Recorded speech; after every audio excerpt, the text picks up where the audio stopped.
They finally did it. They turned John Cena heel.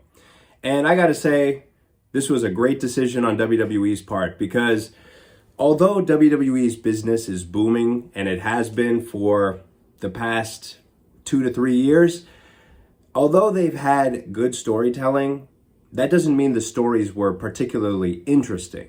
I would say the last time they had a really interesting story that grabbed my attention was the Sami Zayn joining the Bloodline story that culminated in Sami Zayn leaving the Bloodline and then facing Roman Reigns in Montreal at Elimination Chamber for the WWE title. And that was the last time they did something really great with a long-term story that was very entertaining on a week-to-week basis. And since then, they've had other stories that were okay, but nothing that really, gets your blood pumping and gets your excitement rising, nothing like that. But they did something last night at Elimination Chamber in Toronto that makes me think we are on the cusp of another great story, because John Cena aligned himself with the final boss, The Rock, and attacked Cody Rhodes after John Cena won the Elimination Chamber match, guaranteeing a WWE title shot at WrestleMania. So it is now set, John Cena versus Cody Rhodes at WrestleMania. So when John Cena won the Chamber match, I was sort of like, yeah, that's to be expected, and they're going to main event WrestleMania, and not really too interested, to be honest. But when he turned heel, all of a sudden, now I'm interested, and I get the feeling that everybody else is interested now too, because a heel John Cena with The Rock in his corner, that could make some interesting television. That could make for a very interesting dynamic at WrestleMania facing Cody Rhodes. And it makes the rest of John Cena's year very interesting, because this could have been a very boring retirement year for Cena. I mean, he loses the Rumble, and then he could have, won the Chamber and been a babyface facing Cody, and then maybe win the title and be a babyface champion right to the end of his career at the end of the year. And that would have been a really boring way to do things. But this is how I would do this now that they turned him heel. I would have him beat Cody Rhodes at WrestleMania with help from The Rock or whoever, and have him win his 17th World Championship. That gives him the record. He beats Ric Flair's 16-time World Champion record. And then have him be a heel champion for the rest of the year, and then at the end of the year, he can lose it to Cody or somebody else, and that's the best way to end his career. He would lose the title in his final match. Because a heel John Cena, that could actually make business even better this year. This was looking like a kind of a boring year for the WWE. It's just more of the same. Cody as champion. Unfortunately, CM Punk is not figured into the world title picture at WrestleMania. He could very well still main event night one of WrestleMania, possibly in a match with Seth Rollins or Roman Reigns or both. I really don't know how they're going to figure that match together, because I think right now Seth has problems with Punk, Seth has problems with Roman, but Punk and Roman don't have issues with each other, so who knows what's going to happen there. Obviously, the story with Punk being owed a favor from Paul Heyman would figure into that match if it were to happen, if there is a triple threat. I wanted Punk to win the Chamber and go on to WrestleMania to face Cody. I mean, they could have done the same story with Punk. They could have had Punk win the Chamber and align himself with The Rock and be a heel Punk against a babyface Cody. That could have been fine. I mean, it would have been good. Obviously not as good as Cena turning on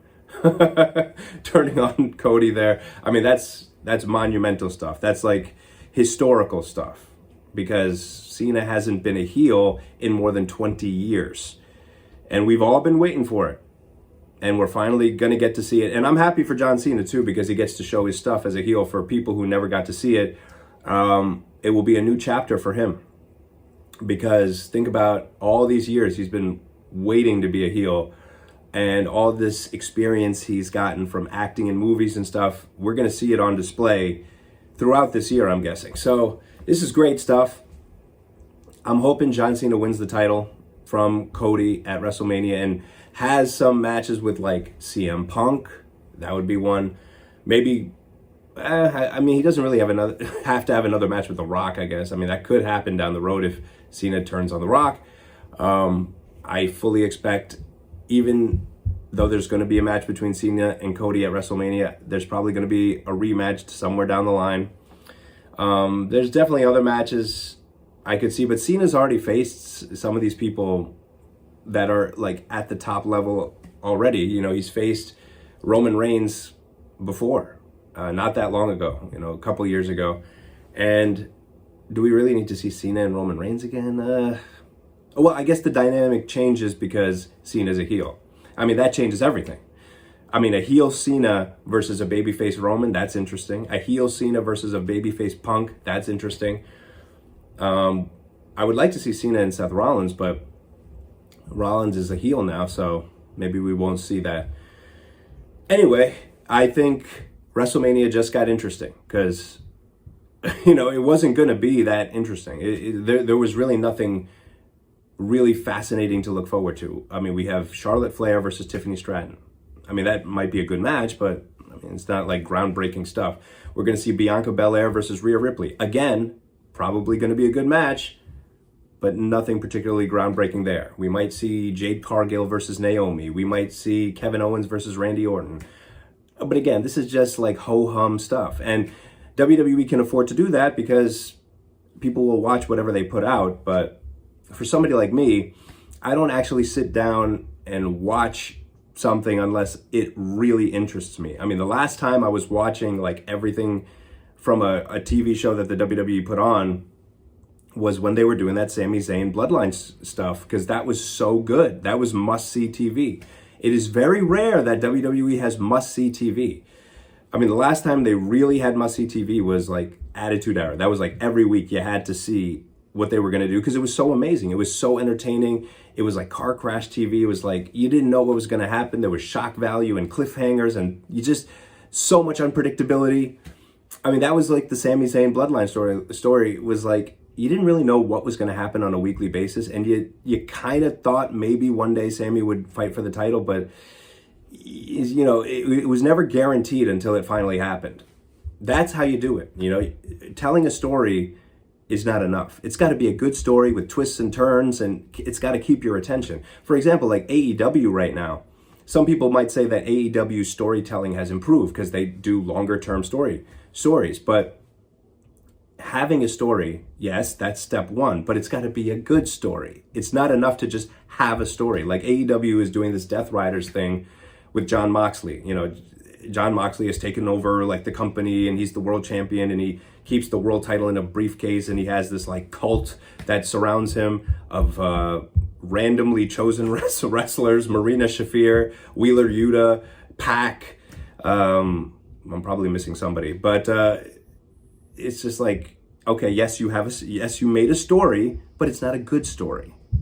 You know, WWE, on the other hand, they have the potential for a great story with a Cena heel turn. And yeah, I'm excited about it. I mean, if that didn't happen, I would not be excited about WrestleMania or seeing that match between Cena and Cody.